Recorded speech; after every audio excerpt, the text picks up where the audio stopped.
Psalm 78. Maskil of Asaph. Give ear, O my people, to my law. Incline your ears to the words of my mouth. I will open my mouth in a parable. I will utter dark sayings of old, which we have heard and known, and our fathers have told us.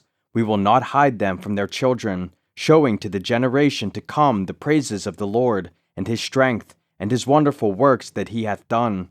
For he established a testimony in Jacob, and appointed a law in Israel, which he commanded our fathers, that they should make them known to their children, that the generation to come might know them, even the children which should be born, who should arise and declare them to their children, that they might set their hope in God, and not forget the works of God, but keep his commandments, and might not be as their fathers, a stubborn and rebellious generation, a generation that set not their heart aright, and whose spirit was not steadfast with God.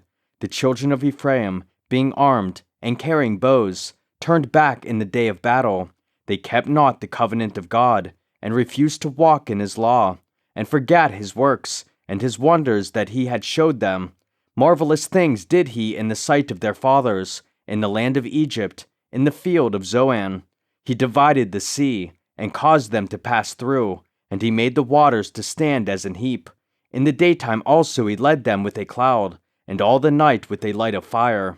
He clave the rocks in the wilderness, and gave them drink as out of the great depths. He brought streams also out of the rock, and caused waters to run down like rivers.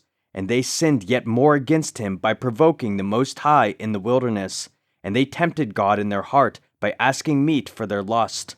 Yea, they spake against God. They said, Can God furnish a table in the wilderness? Behold, he smote the rock, that the waters gushed out, and the streams overflowed. Can he give bread also? Can he provide flesh for his people? Therefore the Lord heard this, and was wroth. So a fire was kindled against Jacob, and anger also came up against Israel, because they believed not in God, and trusted not in his salvation, though he had commanded the clouds from above, and opened the doors of heaven, and had rained down manna upon them to eat, and had given them of the corn of heaven. Man did eat angels' food. He sent them meat to the full. He caused an east wind to blow in the heaven, and by his power he brought in the south wind. He rained flesh also upon them as dust, and feathered fowls like as the sand of the sea. And he let it fall in the midst of their camp, round about their habitations. So they did eat, and were well filled, for he gave them their own desire. They were not estranged from their lust, but while their meat was yet in their mouths, the wrath of God came upon them, and slew the fattest of them, and smote down the chosen men of Israel. For all this they sinned still, and believed not for his wondrous works. Therefore their days did he consume in vanity, and their years in trouble. When he slew them, then they sought him, and they returned and inquired early after God. And they remembered that God was their rock, and the high God their Redeemer.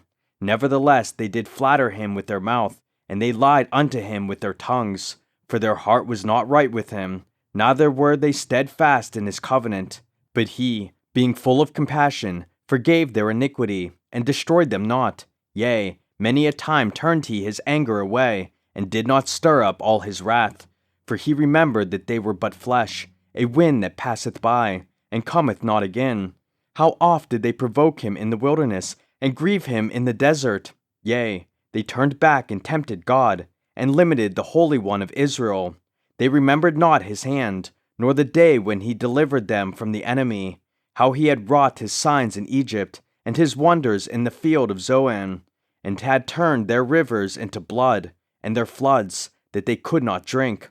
He sent divers sorts of flies among them, which devoured them, and frogs, which destroyed them. He gave also their increase unto the caterpillar, and their labor unto the locust. He destroyed their vines with hail, and their sycamore trees with frost. He gave up their cattle also to the hail, and their flocks to hot thunderbolts. He cast upon them the fierceness of his anger, wrath, and indignation, and trouble, by sending evil angels among them. He made a way to his anger. He spared not their soul from death, but gave their life over to the pestilence, and smote all the firstborn in Egypt, the chief of their strength in the tabernacles of Ham, but made his own people to go forth like sheep, and guided them in the wilderness like a flock. And he led them on safely, so that they feared not, but the sea overwhelmed their enemies. And he brought them to the border of his sanctuary, even to this mountain, which his right hand had purchased. He cast out the heathen also before them, and divided them an inheritance by line, and made the tribes of Israel to dwell in their tents.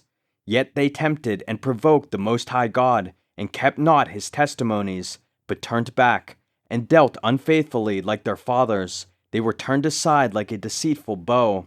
For they provoked him to anger with their high places, and moved him to jealousy with their graven images. When God heard this, he was wroth, and greatly abhorred Israel, so that he forsook the tabernacle of Shiloh, the tent which he placed among men, and delivered his strength into captivity, and his glory into the enemy's hand.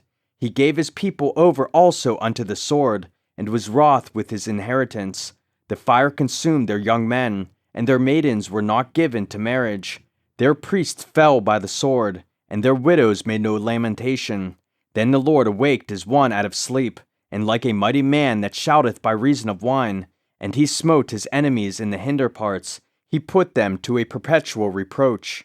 Moreover, he refused the tabernacle of Joseph, and chose not the tribe of Ephraim, but chose the tribe of Judah, the Mount Zion which he loved.